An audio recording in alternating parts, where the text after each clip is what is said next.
गरीब मायका। मोहिनी के 3 बेटे थे। पति खूब अच्छा कमाता और बड़े घर के ऐश सब था मोहिनी के जीवन में।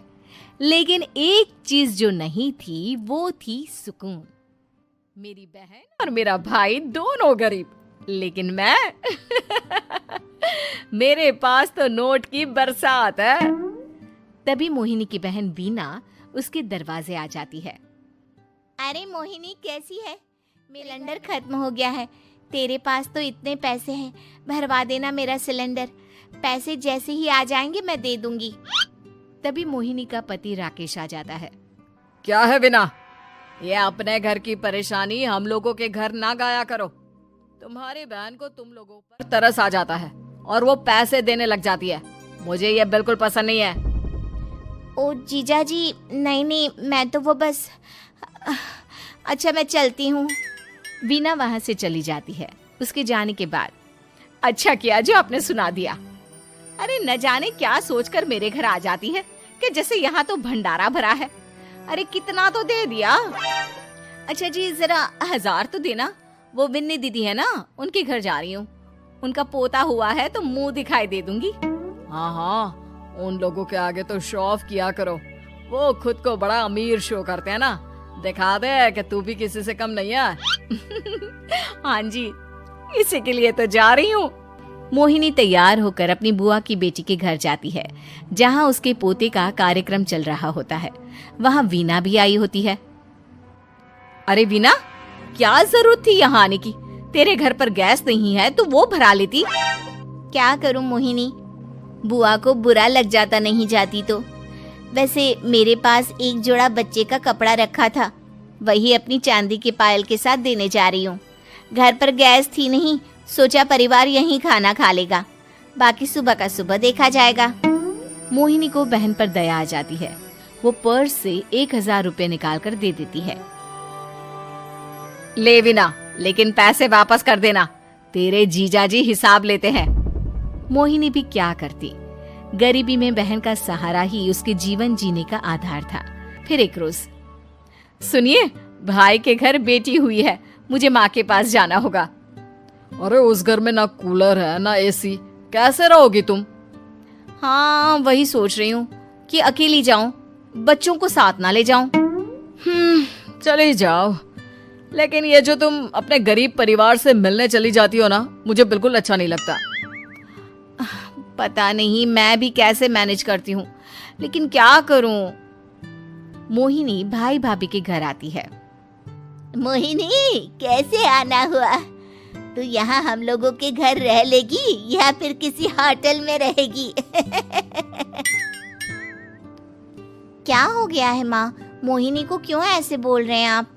अरे तू नहीं जानती अपनी ननद को, पैसे वाली है ना, तो ऐड कुछ ज्यादा ही है। मोहिनी को माँ की बात का बुरा नहीं लगता है, क्योंकि उसे पता ही नहीं चलता कि माँ उसे जली कटी सुना रही है।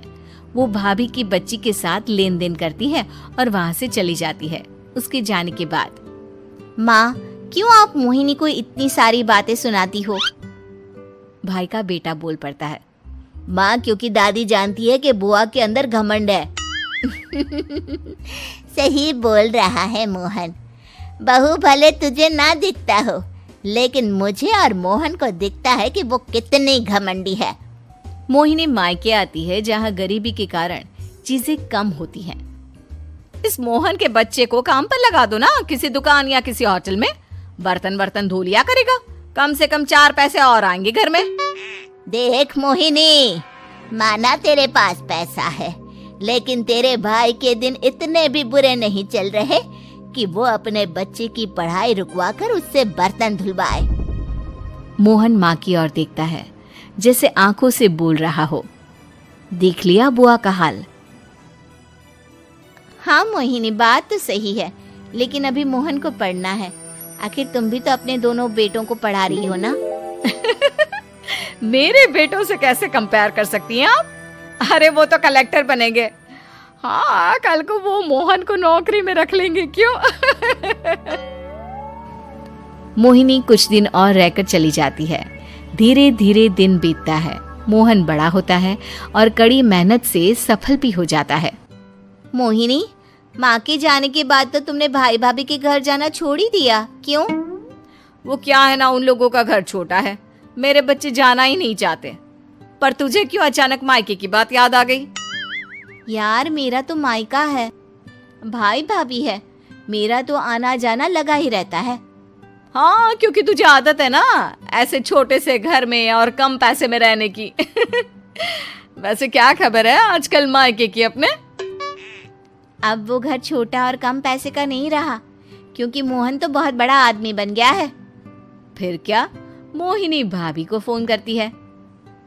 मोहन किसी बड़ी कंपनी का मैनेजर हो गया है क्या भाभी? क्या ये सच है? हाँ मोहिनी दीदी, अब तो हम लोगों के गरीबी के दिन कट गए।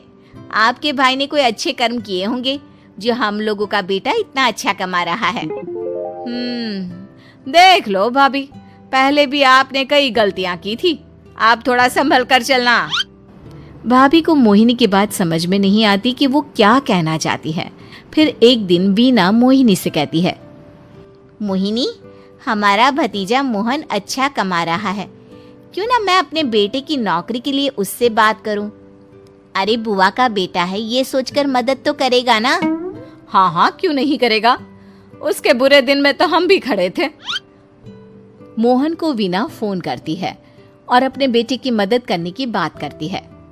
हाँ हाँ बुआ, क्यों नहीं, आप सिद्धार्थ को भेज दें, मैं अपनी ही कंपनी में उसकी नौकरी करवा देता हूँ। दिन बीतते हैं, अब वीना के हालात भी अच्छे हो जाते हैं। क्या बात है वीना, तूने भी कार ले ली, वो भी इतनी अच्छी? हाँ मोहिनी, अपने भतीजे के कारण तो हम लोगों के दिन अच्छे हो गए। उसने सिद्धार्थ की नौकरी लगवा दी है, वो भी शानदार। ठीक है, लेकिन पैसे ख्याल से खर्च करना। वो क्या है ना, पैसे आने आसान है लेकिन संभालने मुश्किल। मोहिनी घर पर अपने पति से बात करती है। देखो ना, सबके पास पैसे हैं, एक वक्त था जब मैं ही अमीर हुआ करती थी। लगता है कि ज्यादा दिन नहीं रह पाओगी, मेरी नौकरी को कुछ साल ही बचे हैं और तुम्हारे दोनों लड़के निकम्मे हैं, उन लोगों को बोलो ना कि नौकरी करे। तभी वहाँ मोहिनी के बेटे भी आ जाते हैं। अरे हमें क्या मोहन समझा है जो दिन रात गधे की तरह काम करते रहे? खैर, दिन फिरते हैं और मोहिनी के पति की नौकरी भी खत्म हो जाती है। मोहिनी क्या करे, थोड़े से पैसे में गुजारा नहीं हो रहा है, तो क्या करे, मेरी समझ में कुछ नहीं आ रहा। मोहन को बोलो ना कि वो इन दोनों के लिए नौकरी देखी, सिद्धार्थ के लिए नौकरी देखी है। मोहिनी क्या कहती, उसे अपने वो दिन याद आ जाते हैं जब उसने भाभी से मोहन को नौकर बनने की सलाह दी थी।